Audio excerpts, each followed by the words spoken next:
tas kungs ir klāt, lai vārtus vēramies,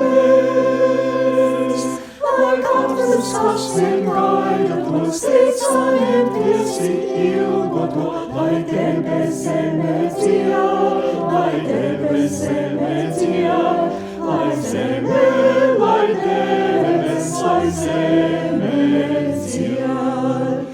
Līksmi, lai skan, nu valdnieks klāt, lai dziesma plūst un skan. Un līksmi, kas vien pasaulē, lai līksmi dzied un gavilē, un liek man dziedāt līdz, un liek man dziedāt līdz, un liek man, lai dziedu līdz. Bēdas, lai zūd, lai skumjas klīst, viss krāšņi zaļo zem. Viņš nāk un pleciem nāstas velt, viņš nāk mūs visus saulē celt, lai senie lāstī klīst, lai senie lāstī klīst, lai senie, lai lāstī klīst. Līksmi, lai skan, tas kungs ir klāt, viņš tauta mieru nes. Viņš atver debes avotus un veldzē visus slāpstošus, kas viņu apsveic steidz, kas viņu apsveic steidz, kas viņu nu apsveic steidz.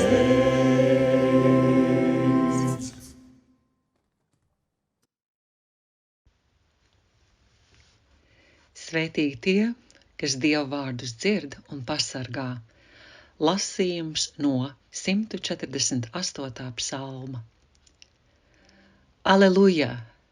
Teiciet to kungu no debesīm, teiciet viņu debesu augstumos. Teiciet viņu visi viņa eņģeļi, teiciet viņu visi viņa karapulki. Teiciet viņu saule un mēnesis, teiciet viņu visas spožās zvaigznes. Teiciet viņu, jūs debesu debesis un jūs ūdeņi, kas pāri debesīm augšā. Lai tie teic tā kunga vārdu, jo, kad viņš pavēlēja, tie tapa radīti. Viņš tiem liek pastāvēt mūžīgi mūžām, viņš tiem devis likumu, ko tiem nebūs pārkāpt.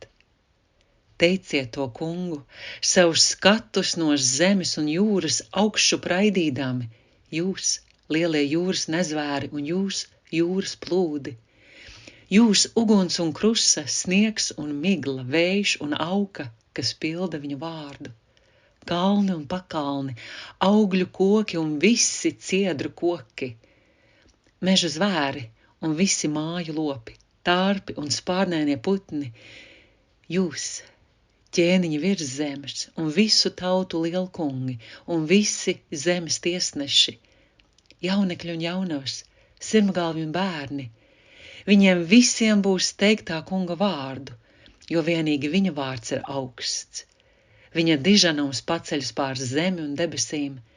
Viņš ir no jauna cēlis godā savas tautas ragu par slavu visiem saviem svētajiem, Izraēla bērniem, tautai, kas viņam tuva. Aleluja!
Svēto rakstu lasījums no pravieša Iesajas grāmatas.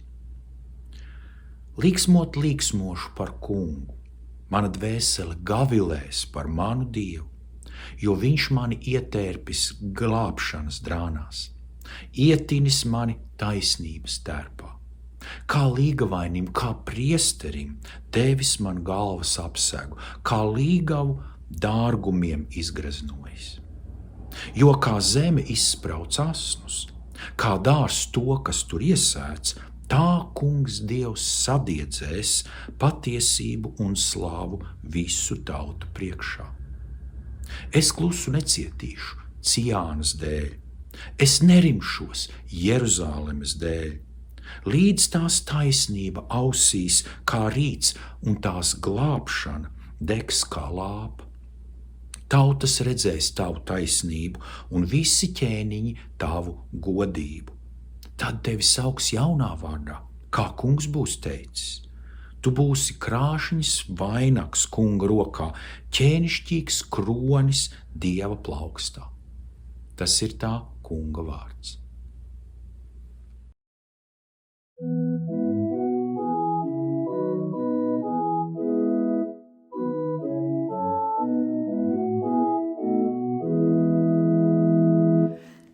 Savu skatus augšu gaidām, no kurienes mums palīgs nāk, un jaunu spēku no tā gaidām, kas visu svētīt vadīt var.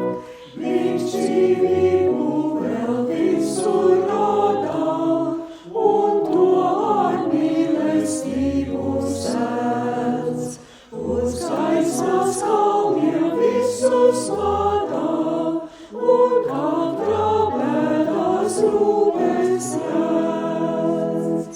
Mums visiem ceļš šai jaunā gadā, pa kalniem un pa lejām ies, bet nebūs atstāts tas nec badā, kas pie tā kunga turēsies. Kad draugs viņš katram ceļu rādīs, lai redzētu, kur briesmas draud. Uz zaļām ganībām tos vadīs, kas trūkumā un bēdās raud. Gan daudzreiz māks mūs grēku varā, un gurģēnos pie zemes liekas, kad smelsimies no Dieva garā, tas jauno spēku projām prieks. Tā kunga vārds no mazām dienām mums visiem saitīs sludinās. Būs cīņas opens asik vienām, kas lietos dot apstiprinās. Kad ienaidnieki traucīs skaldīs, un pati elevažas skals, kad ļaužu starpā ienaids valdīs, un visur sāpes laikam valsts, tad vienprāt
lasījums no Lukas evaņģēlija.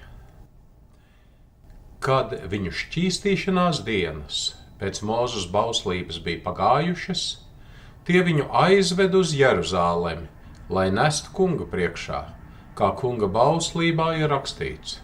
Katrs puisēns, kas pirmais paver mātes klēpi, lai tiek svētīts kungam, un lai pienestu upuri, kā ir noteikts kunga bauslībā, 1 pāri dūju vai 2 jaunus baložus. Un redzi, Jeruzālēmē bija kāds vīrs, vārdā Simeons, un šis vīrs bija krietns un dievbijīgs.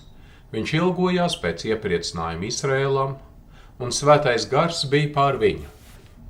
Viņam svētais gars bija atklājis, ka viņš nāvi neredzēs, pirms nebūs redzējis kunga svaidīto.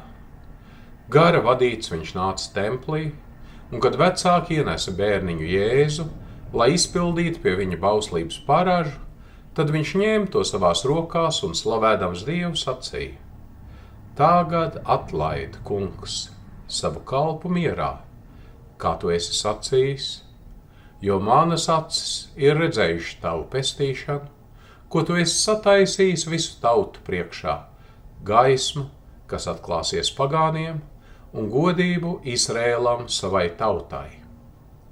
Bērna tēvs un māte brīnījās par to, kas tika sacīts par viņu, un Simeons viņu svētīja un sacīja Marijai, viņa mātei: Redzi, viņš ir likts, lai daudzi Izrēlā kristu un daudzi celtos, un par zīmi, kam runās pretīm, un tev pašai caur dvēselei zobens dursies, tā kā atklāsies daudzu siržu domas. Tur bija praviete Anna, Penuela meita no Ašēra cilts. Tā bija jau krietni gados, un pēc savām meitas dienām viņa bija dzīvojusi ar vīru 7 gadus. Nu viņa bija atraitne, kādus 84 gadus veca, un nešķīrās no tempļa ar gaviešanu un lūgšanām, kalpodama dienu un nakti. Arī viņa tajā pašā stundā pienāca klāt un pateicībā slavēja Dievu un stāstīja par bērniņu visiem, kas gaidīja Jeruzālēmas atbrīvošanu. Izpildījuši visu pēc kunga bauslības, tie griezās atpakaļ uz Galileju, uz savu pilsētu Nācereti. Bērniņš auga un pieņēmās spēkā, tapa pilns gudrības, un Dieva žēlastībā bija ar viņu.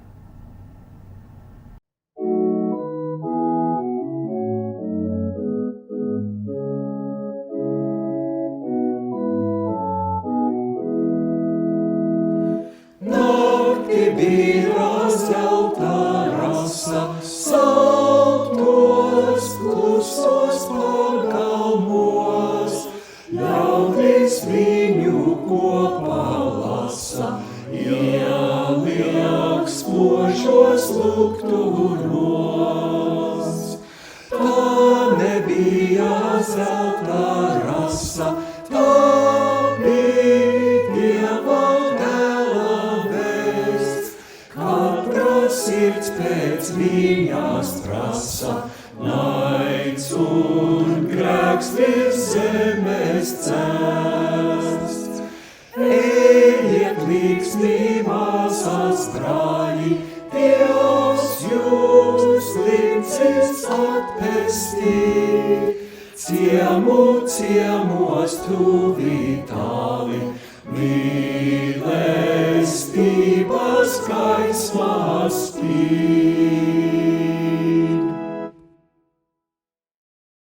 Lasījums no apostoļa Pāvila vēstules Galatiešiem 4.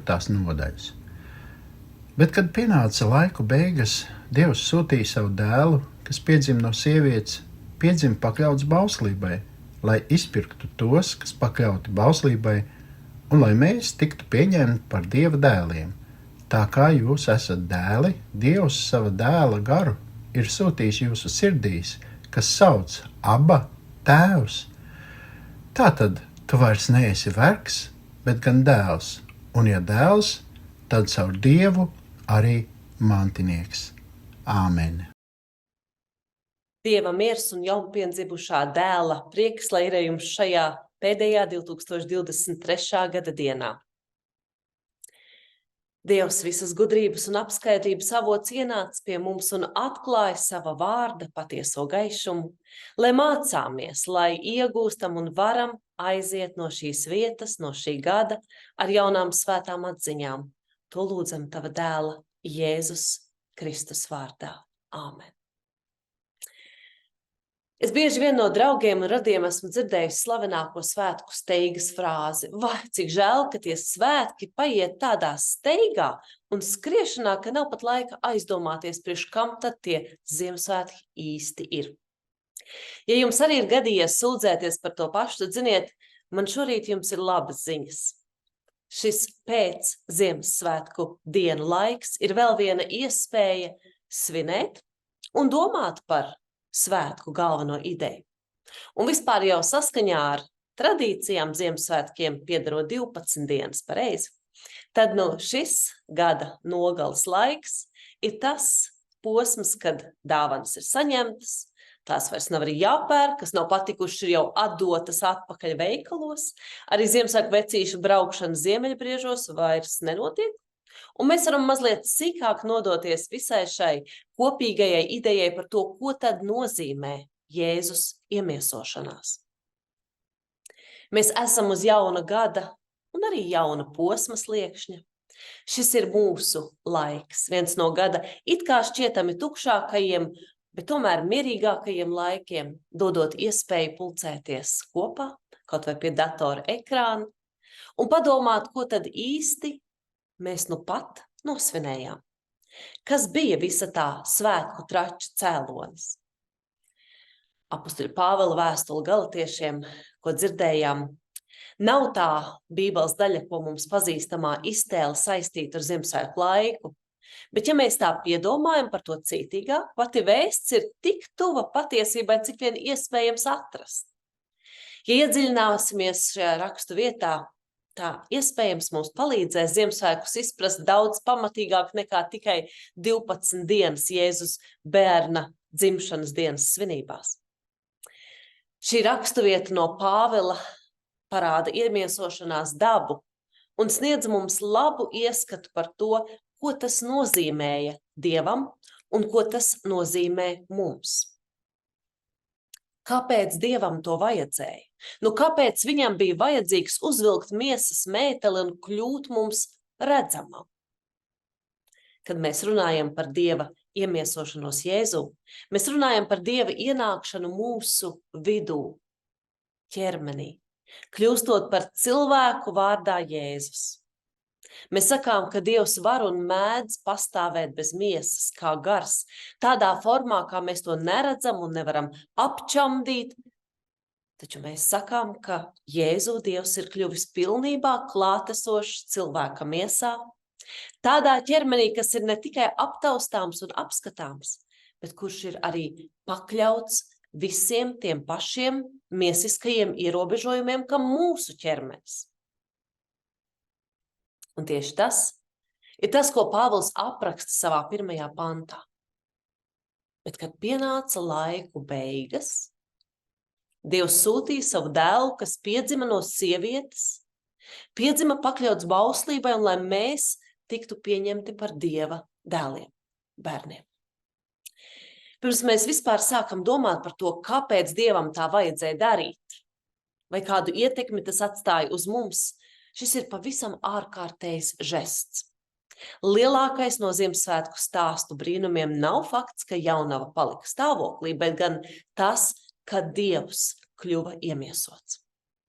Patiesībā ar šodienas tehnoloģiju iespējams šāds notikums prasa tikai vienu smalku, labi atstrādātu medicīnisku procedūru, kuru nav vajadzīgs ne vīrietis, ne svētais gars, ne brīnums, bet kad Dievs iemiesojās. Tā vairs nav vienkārša apaugļošanas procedūra, bet gan Dieva smalks brīnumdarbs. Ne tikai ieliekot sevi jaunavas klēpī, bet padarot sevi par vēl nedzimušu embriju, ieliekot sevi klēpī un tad turpinot dzīvot cerībā, ka šai jaunajai mātei, jeb topošai māmiņai, negadīsies, teiksim, nejaušs aborts. Kad Dievs kļūst cilvēks, jeb iemiesojas, Dievs sevi brīvprātīgi pakļauj tām pašām raizēm, tām pašām riskam un briesmām, ar ko mēs ik viens sastopamies. Dzimšanas brīdī Dievs pakļauj sevi dzemdību sarežģījumu briesmām. Bērnībā viņš pakļauj sevi bērnības traumu un tolaik neārstējamo slimību riskam. Arī riskam augot nabadzībā un dažādajās bīstamās dzīves situācijās ar laupītājiem un ienaidnieku agresiju. Viscaur savai iemiesotajai dzīvē Dievs ir pakļāvis sevi nežēlības briesmām, pazemojumu iespējām, smagā varas spiediena un terora briesmu īstenībai. Esot attiecībās ar citiem cilvēkiem, šis iemiesotais Dievs sevi ir pakļāvis riskam tikt pārprasts, noraidīts, nodots vai netaisni apsūdzēts un pat izstumts no savējo vidus. Kad Dievs kļūst kā viens no mums, viņš tiek ierauts visā dzīves skaistumā un neglītumā vienlaikus, tieši tāpat kā mēs. Varētu jau teikt, vareni, taču jautājums, kāpēc tas viss bija vajadzīgs? Pāvils uzdod šo jautājumu nākamajā pantā. Viņš saka, ka Dievs sūtīja savu dēlu tādos apstākļos tāpēc, lai viņš varētu izvest visus laukā no tādiem apstākļiem. Un Pāvils paskaidro to lietojot ģimenes jēdzienu. Dēls tā rīkojās tāpēc, lai Dievs mūs visus varētu adoptēt, ja tā var teikt. Un kas tad te beigās sanāk? Tā pati tradicionālā Ziemassvētku apdāvināšanās. Mēs dodam Jēzum savu cilvēcību, ar visu, ko tas nozīmē. Viņš pieņem un dāvā mums pretīm apmaiņai savu dievišķību. Viņš kļūst par cilvēku bērnu, lai mēs varētu kļūt par Dieva bērniem. Viņš kļūst par to, kas mēs esam, lai mēs varētu kļūt par to, kas viņš ir vienmēr bijis. Pāvils diezgan skaidri un, manuprāt, uzskatām to formulē. Un tāpēc, ka jūs tagad esat Dieva bērni, Dieva bērna gars, Jēzus, tiek sūtīts jūsu sirdīs. Un viņš saka, ka tas visu izmaina. Jo kā Dieva bērni jūs vairs neesat pakļauti tam, kas kādreiz diktēja katru jūsu soli. Mums vairs nav jāpeld līdz ar straumu un nav jāklanās pasaules priekšā, ka tā mums parāda savu draudu pātagu. Mums vairs nav jābaidās un jājūtas atstumtiem, kad sabiedrība runā par tiem, kas tajā neiedaras dažādu iemeslu dēļ. Mums vairs nav jādreb un jāsatraucas, kad sabiedrība mums diktē, kas ir vērtīgs tās acīs un kam nav vērtības. Izmēros, stilā, krāsās, vecumā un tā tālāk. Tagad viss ir savādāk, jo mēs esam kļuvuši par Dieva bērniem, un kā Dieva bērni mēs saņemsim no Dieva visu, kas Dieva bērniem ir paredzēts. Jēzus piedzima zem sabiedrības spiediena un pieņēmumiem, tieši tāpat kā mēs. Taču viņš nāca šai pasaulē tādēļ, lai palīdzētu mums atrast ceļu ārā no šādiem spiedieniem un pieņēmumu cietumiem. Kad Dievs iemiesojās Jēzu, viņš ielika pats sevi mūsu rokās, mūsu pašu žēlastības dēļ, lai mēs varētu sevi ielikt Dieva rokās un saņemtu Dieva žēlastību. Kad vien mēs ejam pie dievgalda, Jēzus turpina likt savu miesu mūsu rokās, lai mēs turpinātu likt sevi viņa rokās un lai mēs apzinātos sevi kā Dieva mīļotos bērnus. Atcerēsimies to arī nākamgad. Atcerēsimies, ka mēs sākam jaunu gadu Dieva rokās.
Mēs ticam Dievam Tēvam, debesu un zemes radītājam, kurš ir pilns pacietības un nebaidās no klusuma, kuram nevajag katru mirkli piepildīt ar troksni un kustību, kurš ir viņpus klaigāšanai un satraukumam, kurš necīnās par uzmanību. Mēs ticam Dievam Dēlam, radības pestītājam, kurš vienā naktī gandrīz nepamanīts ieslīdēja Betlēmē, kurš 30 gadus nodzīvoja bez slavas un steigas, kurš regulāri pavadīja laiku ar savu pacietīgo tēvu un gaidīja pareizo brīdi, lai kļūtu ciešanu kalps, kurš klusējot stāvēja savu apsūdzētāju troksnī ar klusumu pārspējot viņu vārdus, kurš nomira un augšām cēlās klusā svētdienas rītā. Mēs ticam Dievam svētajam garam, kurš stiprina, spēcina, atjauno un atspirdzina, reizēm parādoties acīm redzamā spēkā, citreiz klusā elpas čukstā. Mēs ticam vienam Dievam, kurš pacietīgi gaida mūs un ilgojas, lai mēs darītu tāpat. Āmen.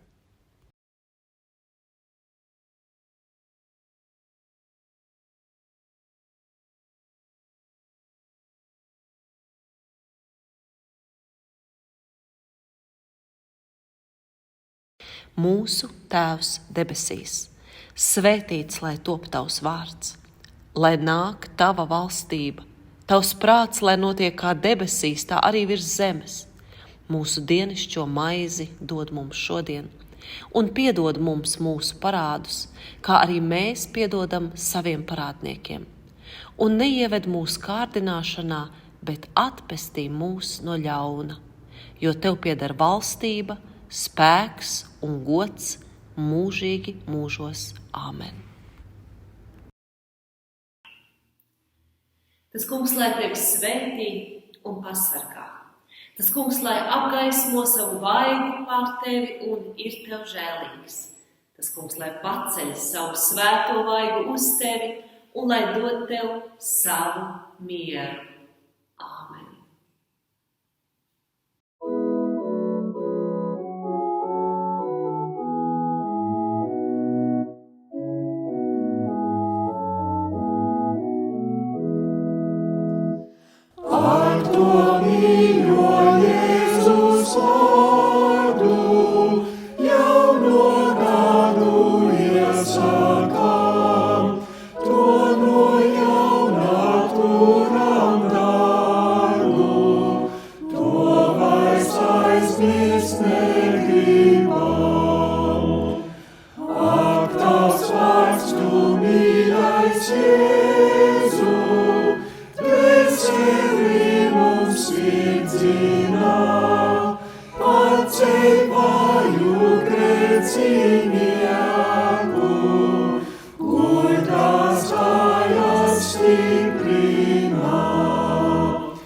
Visu, ko lūdzam, tā